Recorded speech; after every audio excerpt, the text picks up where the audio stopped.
Atendendo a pedidos, hoje eu iria lhes falar sobre Tiradentes e sobre a Inconfidência Mineira. O que vou lhes dizer hoje é baseado em pesquisas de historiadores modernos que trazem outra versão sobre os fatos que aconteceram por volta de aproximadamente 200 anos aqui no Brasil. É muito retratado a imagem de Tiradentes como um herói da República Brasileira, como um herói da nação. Mas segundo essas novas obras que estão saindo atualmente no Brasil, na verdade os fatos, não, segundo esses historiadores, não são bem isso o que foi retratado. Durante muitos anos, o que aprendemos nas escolas é que Tiradentes é um mártir, um herói que lutou pelo povo brasileiro, pelos oprimidos, pelos fracos, pelos indefesos, com relação à maldade da coroa portuguesa e assim por diante. Só que na verdade esses documentos revelam outras fontes, outros pensamentos. E eu acho interessante que vocês saibam e cada um procure verificar a veracidade dos fatos para ter uma outra concepção da história. Porque nós sabemos que existem dois tipos de história: a verdadeira e a história oficial ensinada nas escolas. Pesquisem, vejam na internet, a internet está aí, é fácil de pesquisar, saber o assunto, é só digitar uma frase aí que já vem aquilo que vocês querem saber e querem ouvir. Bom, para entendermos os fatos, primeiro precisamos lembrar o que foi a Inconfidência Mineira. Nos foi dito que a Inconfidência Mineira foi uma reunião de pessoas, de homens da época, que queriam libertar o Brasil do jugo e da subjugação de Portugal, sobre que Portugal explorava, roubava os brasileiros e maltratava o povo. Mas na verdade, o que foi a Inconfidência Mineira? O que aconteceu na época é que a população de Minas Gerais estava apavorada com uma coisa que ia acontecer chamada derrama, que iria vir um fiscal do governo que iria realizar a derrama com o povo de Minas, daquela região. E o que seria isso? Bom, as Minas Gerais, como eram conhecidas, eram minas produtoras naquela região de Vila Rica, minas produtoras de ouro. Então, como funcionava? As minas daquela região, elas pertenciam ao rei. As minas ao rei e ao coroa, a coroa no caso. Elas não pertenciam ao povo, não pertenciam às pessoas que exploravam. Então todo aquele ouro, na verdade, ele era ouro do rei. Muitos vão pensar, nossa, como o rei judiava daquele povo, como o rei era ambicioso, porque as minas eram dele. Mas eu lhes pergunto, existe alguma diferença nos dias de hoje? Como todo mundo sabe, o subsolo do Brasil, ele é da União, ele não é das pessoas. Então tudo que tem no subsolo, as riquezas minerais, pertencem ao país. Ou seja, se você tiver ouro no seu quintal e você quiser explorar, esse ouro não é seu, esse ouro é do Brasil. Se você explorar esse ouro sem avisar o governo, sem ter autorização, você vai preso porque você está roubando patrimônio do seu país. Então, não existe nenhuma diferença do que é praticado agora do que era praticado naquela época, certo? Para você explorar uma mina de ouro aqui no Brasil, nos dias de hoje, século XXI, você tem que ter uma autorização do governo. E você tem que pagar uma taxa, um imposto para o governo daquele ouro que você explorou. Naquela época era a mesma coisa, nada diferente de agora. O rei concedia uma concessão para que um empresário, um comerciante explorasse aquela mina mediante o pagamento de um imposto. Mesma coisa de agora. Não há injustiça nenhuma nisso, não é mesmo? Então o que acontecia? O imposto de exploração dessas minas de ouro era chamado de o quinto. Ou seja, 1/5 do que fosse explorado, que fosse extraído por aquele minerador, eles teriam que pagar ao rei. Pagar ao rei, no caso, significa pagar a coroa, pagar ao país. É a mesma coisa hoje, é somente uma expressão diferente. Nós não falamos pagar ao presidente, nós falamos pagar imposto. É igual, a mesma coisa. Então, quando você falava de o quinto, significa pagar imposto. Um quinto equivale a 20% daquilo que você produziu. E há uma diferença. A carga tributária naquela época era 20%. Hoje, nós pagamos 40%. Então, nós somos, se for pensar em relação à exploração, nós somos muito mais explorados hoje do que naquela época. Pois bem, e como que era o recolhimento desse quinto? O rei fiscalizava as minas, ele tinha como medir a quantia de ouro que saía? Não, não tinha. Era o próprio extrator que informava quanto ouro ele minerou e quanto de imposto teria que pagar. Então, o que aconteceu? Muita sonegação aconteceu naquela época. Muita sonegação. Porque os comerciantes, os extratores, não informavam exatamente a quantia que retiravam. E além de não informar, ficaram décadas sem pagar o quinto. Não recolhiam o quinto para a coroa, para o governo. Então, na verdade, nas leis de hoje, o que diz? Quando você não recolhe o imposto, quando você sonega, você está roubando o seu governo. E é passível de prisão. Naquela época é a mesma coisa, não tem nada diferente de agora. Fez errado, paga-se. Então, o que aconteceu? Esse pessoal daquela região de Minas Gerais passou muito tempo sem pagar esse quinto. E quando pagava, eles faziam praticamente, recolhiam muito abaixo do que realmente tinham extraído. Isso foi durante muitas décadas. Muito contrabando foi feito, muito ouro foi roubado, que o rei não tinha condição nenhuma de fiscalizar, porque o Brasil é imenso e Portugal estava do outro lado do Atlântico. Então, o que aconteceu? Ano a ano, a arrecadação para a coroa foi caindo. E, logicamente, foi caindo por vários motivos.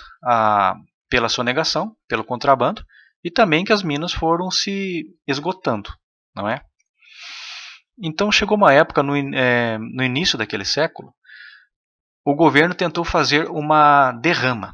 O que é derrama? Derrama, ele iria fazer um levantamento de quanto ouro aquele local teria que ter produzido e quanto de imposto aquele pessoal teria que pagar. E seria feito uma cariação para que eles pagassem aquela quantia para o governo. Certo? A mesma coisa que a Receita Federal faz nos dias de hoje, com todo mundo. A primeira vez que o governo tentou fazer, deu tanto transtorno, tanta reclamação, tanto distúrbio daquele pessoal que o governo resolveu não fazer. Não fez a derrama naquela região. Passaram-se algumas décadas, o governo tentou novamente fazer essa derrama. Nova turbulência, nova reclamação do povo e essa derrama não foi feita. Tentaram fazer, na última vez que tentaram fazer foi praticamente na época de Tiradentes, que essa derrama seria feita. A arrecadação de impostos era obrigação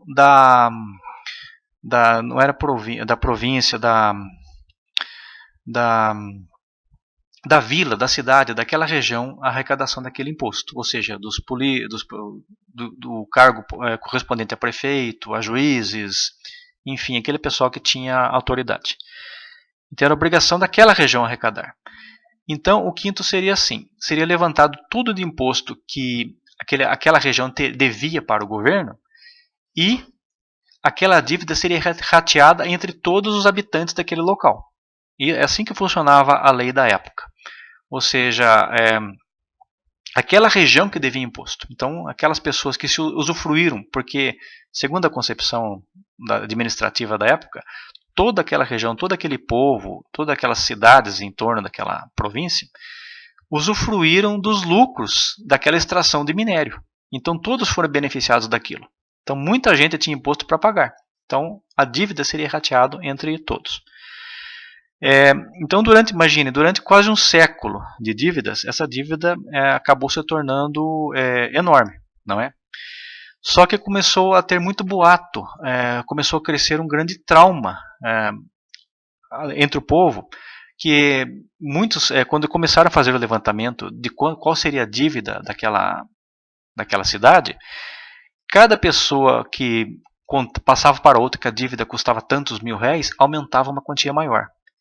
Então, de boca a boca, de conceito em conceito, foi na cabeça do povo, foi se tornando que aquela dívida estava imensa, enorme. Então, o apavoramento foi cada vez maior, porque todos achavam que o rei faria que todo mundo pagasse aquele imposto, sendo que, na verdade, não é assim que é proceder.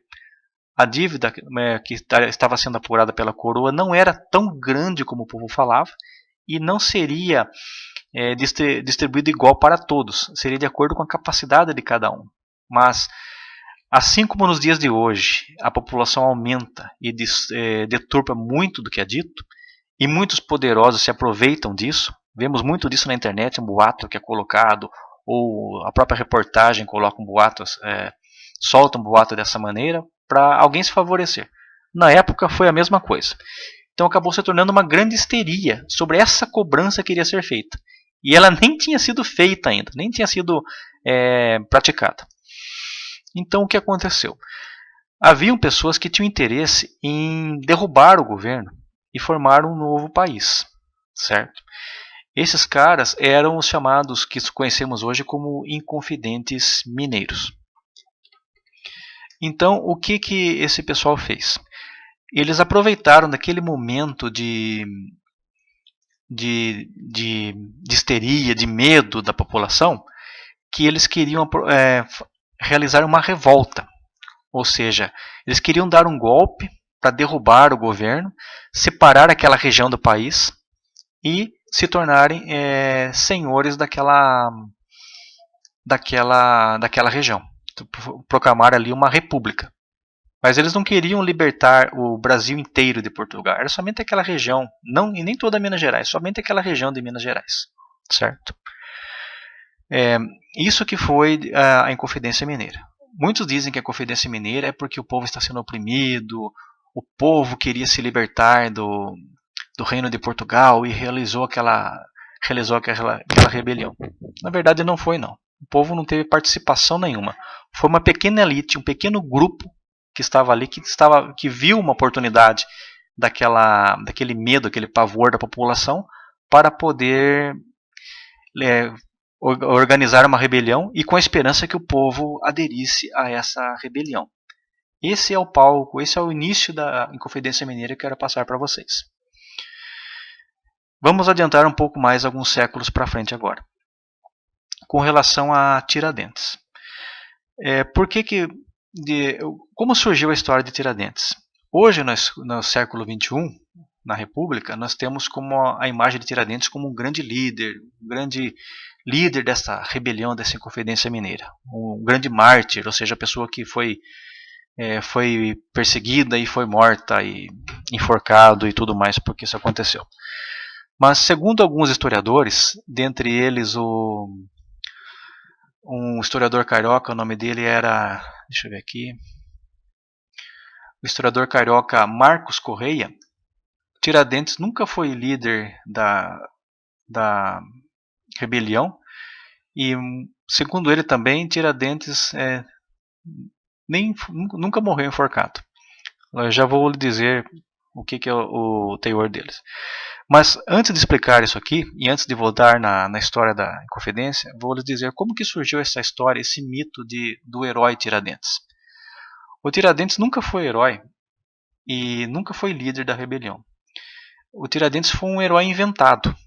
Por quê? Até a época da proclamação da República, ninguém no Brasil tinha ouvido falar de Tiradentes. Ninguém sabia quem era Tiradentes. A não ser aquele pessoal daquela região onde aconteceram os fatos, tinha Tiradentes na memória. Mas o resto do Brasil nem tinha noção de quem era. Quando a República foi proclamada através de um golpe de Estado, que os militares, alguns políticos e fazendeiros derrubaram o imperador Dom Pedro II e acabaram com o império, com a monarquia no Brasil, eles instituíram a República. Só que quando eles instituíram a República, eles estavam com um problema. Não existia nenhum herói republicano para ser admirado pela população. Nada. Não existia nada. O povo não tinha nem noção do que era a República e muito menos interessado estava em que era a República. A realidade é que a população na época amava Dom Pedro II e gostava do seu governo. O governo tinha uma aprovação elevadíssima pelo povo. Não havia intenção do povo em derrubada da monarquia. Então, quando os revoltosos, o pessoal que deu o golpe de Estado, derrubou o imperador, expulsou-o do Brasil e instauraram a república, transformaram uma ditadura militar na época, eles estavam com um problema. Eles precisavam acabar com a imagem da monarquia, que era tão admirada pelo povo, e colocar uma boa imagem de república. Só que eles tinham um problema. Até aquela época, Dom Pedro I era considerado o grande herói do Brasil.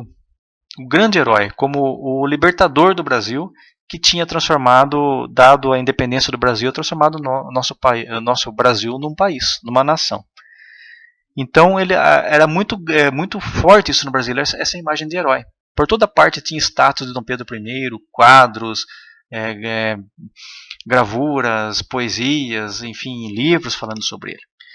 E os republicanos queriam destruir essa imagem, porque se eles não destruíssem essa imagem de Dom Pedro I, eles não conseguiriam ficar bem com a população, ser admirados pela população. Então eles começaram a arquitetar, esses republicanos se chamavam positivistas. Eles fizeram toda uma estratégia de desconstruir a imagem do império e construir a imagem da república. Então eles começaram a destruir livros, destruir obras, estátuas, pinturas, começaram a destruir tudo que falasse bem da monarquia e que tivesse com relação à monarquia. Principalmente a imagem de herói de Dom Pedro I.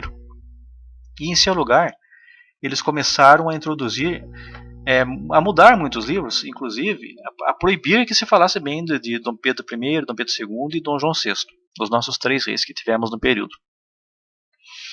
Introduziram a imagem que Dom João VI era um velho bobo, comedor de galinhas, que Dom Pedro I era um bêbado, mulherengo, e que Dom Pedro II era um velho cansado, incompetente e imbecil. Isso é a imagem que eles colocaram. Só que na verdade, se vocês pesquisarem, olharem mesmo, até pela internet vocês acham, nada disso era verdade. Nada disso era verdade. Vocês vão se surpreender como a história verdadeira é muito interessante. É muito interessante e até uma certa revolta acontece com a gente quando você vê quanto foi mentido para nós. Certo? Enfim, então eles fizeram todo esse trabalho de desconstruir a imagem de Dom Pedro I. E precisavam introduzir a imagem de um herói para ficar no lugar de Dom Pedro I. Pesquisaram e acabaram descobrindo, pesquisando alguma coisa ou outra, sobre essa história da Inconfidência Mineira, que não vingou e não teve adesão da população. Se tivesse tido adesão da população, haveria uma comoção, todo mundo teria aquilo no sangue, pensa, nossa, fomos maltratados, mas não teve. Então eles procuraram um jeito, digamos, o marqueteiro da época, né? O marqueteiro político da época bolou um jeito de transformar essa Inconfidência transformar como se fosse uma batalha, uma coisa de Game of Thrones que realmente foi massacrado aquele povo. E introduziu a imagem de Tiradentes como sendo o herói que lutou contra um rei tirano, uma rainha tirana, contra um império poderoso português que estava destruindo e maltratando aquele povo. E esse herói perdeu a batalha, foi preso, foi morto, foi enforcado e depois foi esquartejado.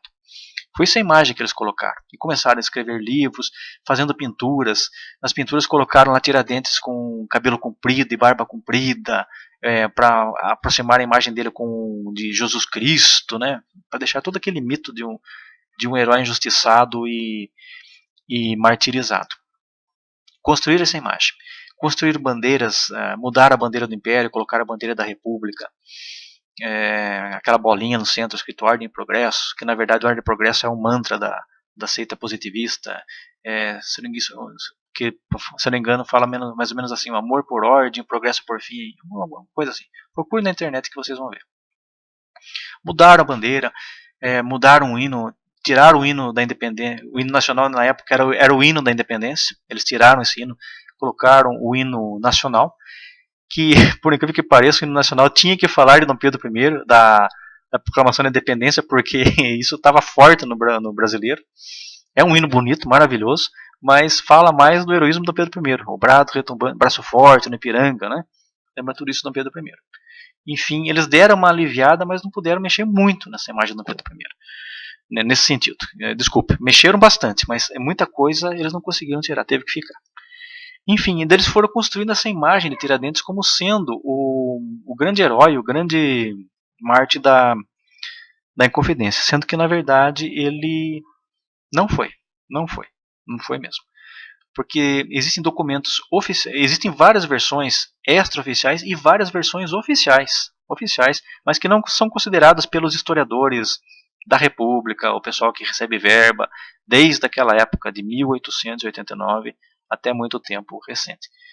Atualmente não precisa, porque hoje em dia o povo praticamente esqueceu, muita gente quase nem se interessa por ler, muita gente hoje quase nem sabe ler, não é? Então ficou até mais fácil agora, né, essa desconstrução da memória. Até muita gente, eu acho que teve a verdade, nem sabe quem é Tiradentes. Mas vamos lá. Então, enfim, foi feito esse trabalho. O que aconteceu realmente nessa época?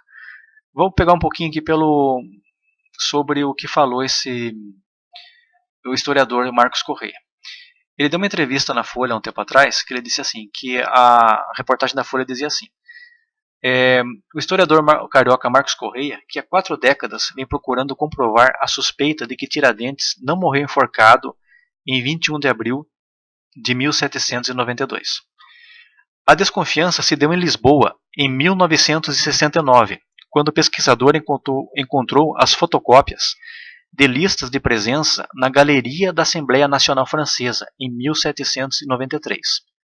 Lá estava a assinatura de José Bonifácio de Andrade Silva, que era objeto de suas pesquisas naquela época. Junto à assinatura dele, também aparecia a de um Antônio Xavier da Silva. Vamos lá.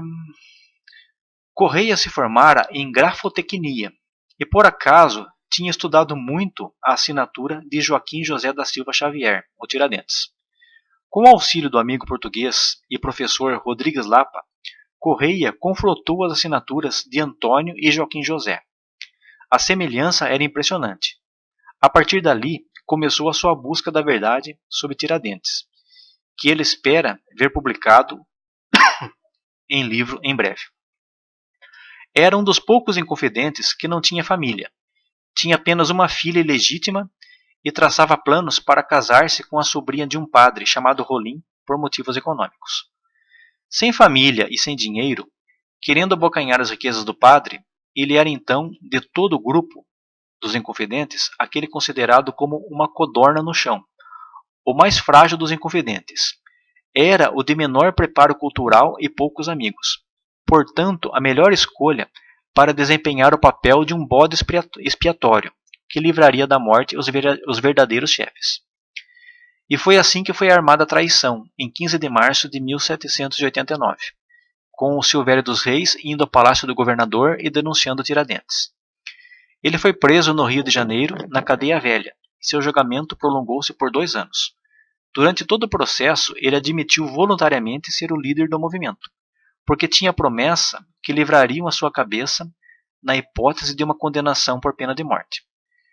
Tiradentes e os outros inconfidentes pertenciam a uma confraria muito poderosa que existia no Brasil, e que tinha ramificações em Minas Gerais e no Rio Grande do Sul. Tal confraria teve grande atuação na Inconfidência Mineira. Essa confraria ocasionou a independência da França, a Revolução Francesa e a independência dos Estados Unidos. E objetivava também proclamar uma república aqui no Brasil, certo? E foi isso que, na verdade, essa confraria fez. Só que não deu muito certo. Voltando ao relato aqui. Segundo o historiador Marcos Correia, o braço da confraria do Rio Grande do Sul, em 21 de abril de 1792, ajudou seus irmãos de Minas Gerais e trocou Tiradentes por um ladrão, o carpinteiro chamado Isidro Gouveia. O ladrão havia sido condenado à morte em 1790. Deixa eu ver a página aqui.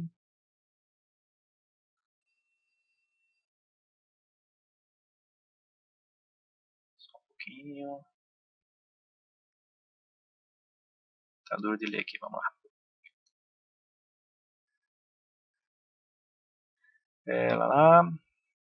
O ladrão havia sido condenado à morte em 1790 e assumiu a identidade de Tiradentes, em troca de ajuda financeira à sua família, oferecida a ele pela confraria.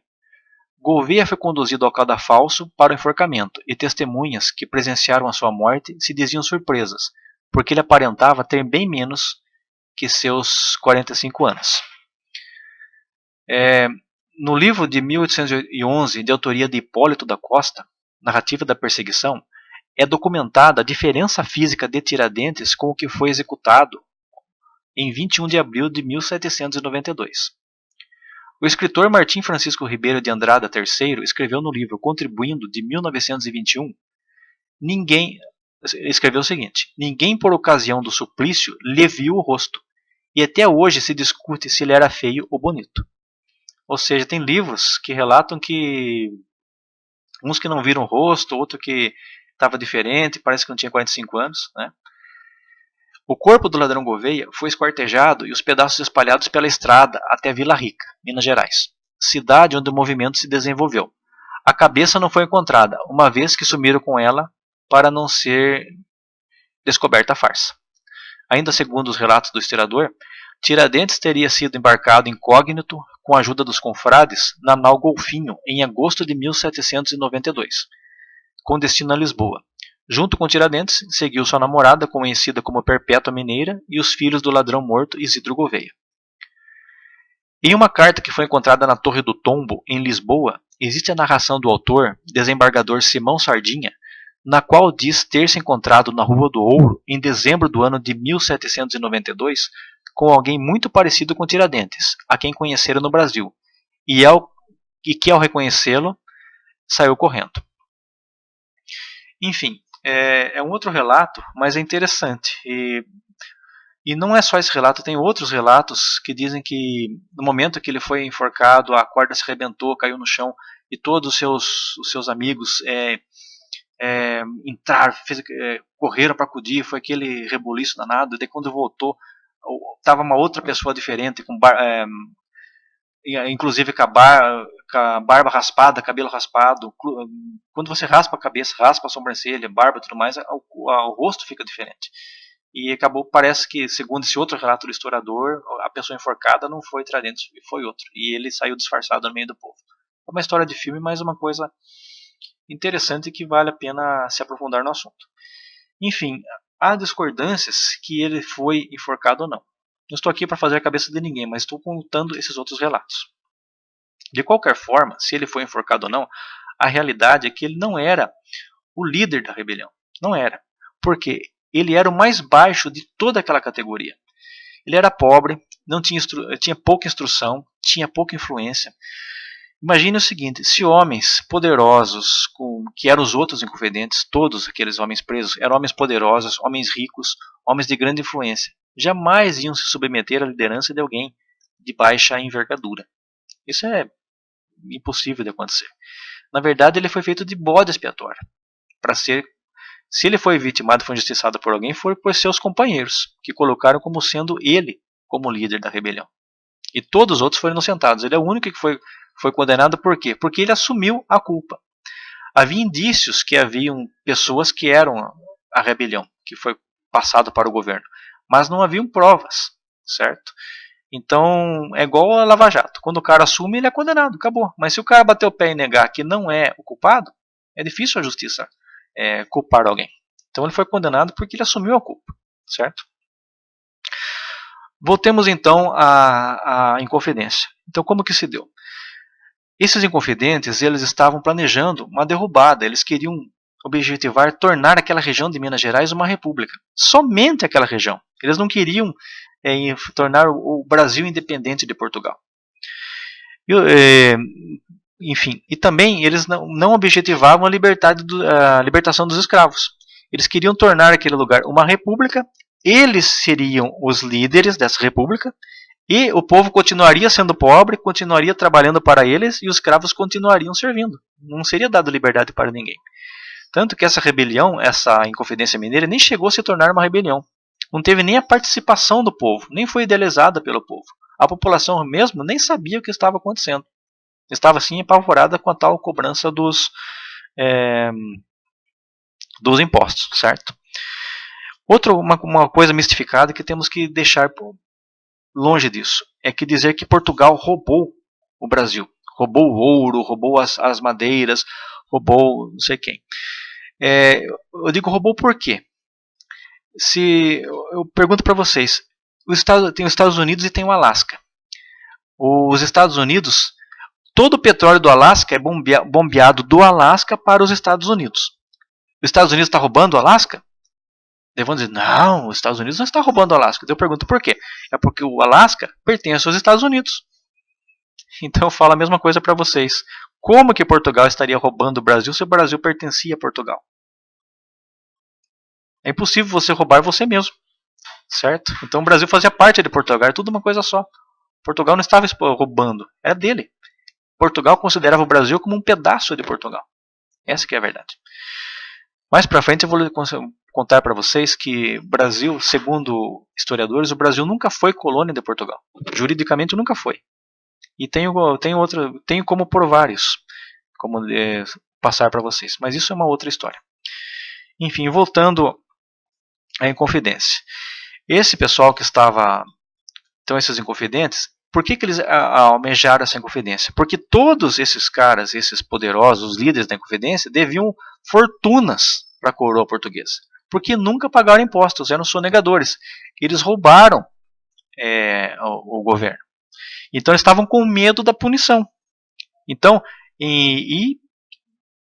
para não ser punidos, eles organizaram essa rebelião com dois intuitos: escapar da punição e se tornarem líderes de uma república para poder mandar nela. Isso que era a ideia deles.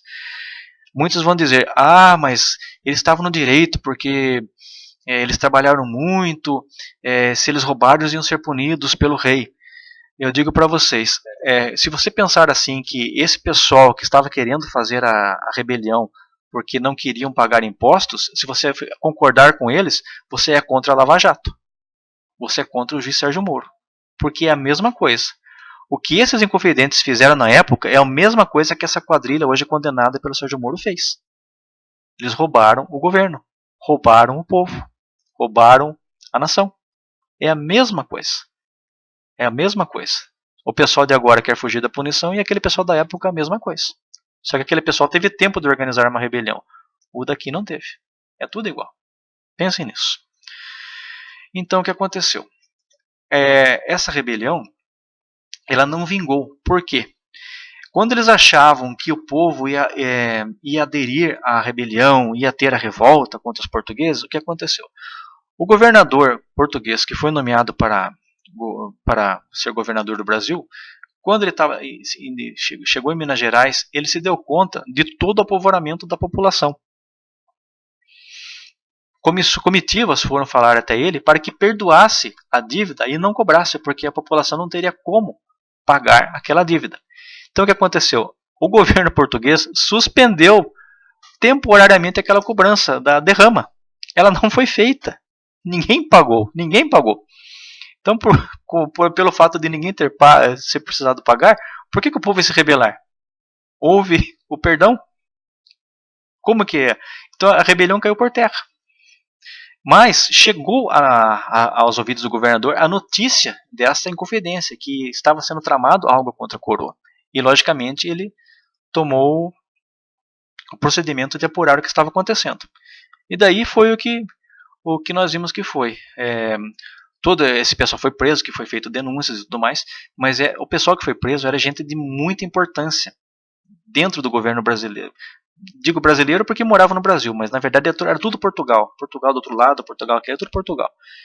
Então eram pessoas de influência na cidade, de influência no governo, eram grandes empresários, grandes políticos, fazendeiros, magistrados, enfim, era gente de importância que tinha influência.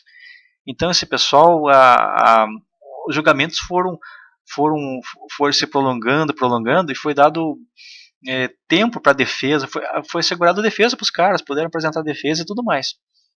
Só que a coisa não concluía.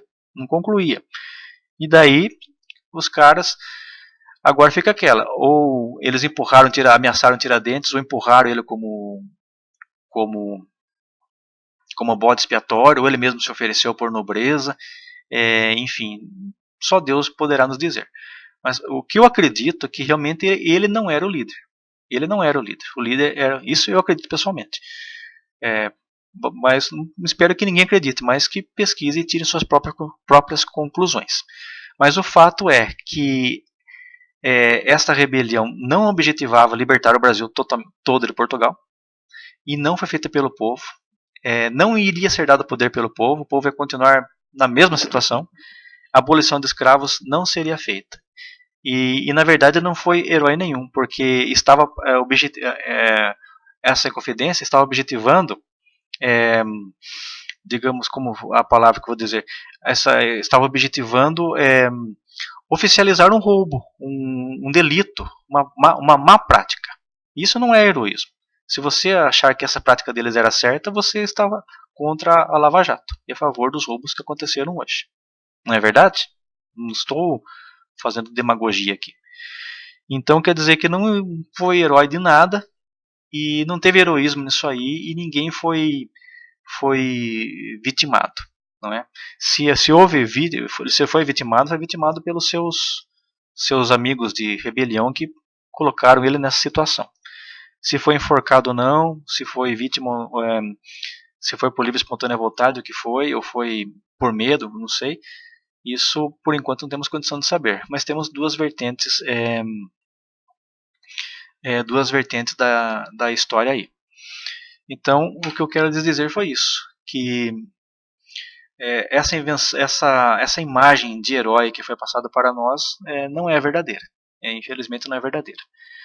E, na verdade, ele foi colocado mais como herói ainda, foi agora na década de 60, que o presidente Castelo Branco, que decretou que no dia 21 de abril, o dia da sua morte, seria decretado feriado nacional e ele se tornaria patrono cívico da nação brasileira.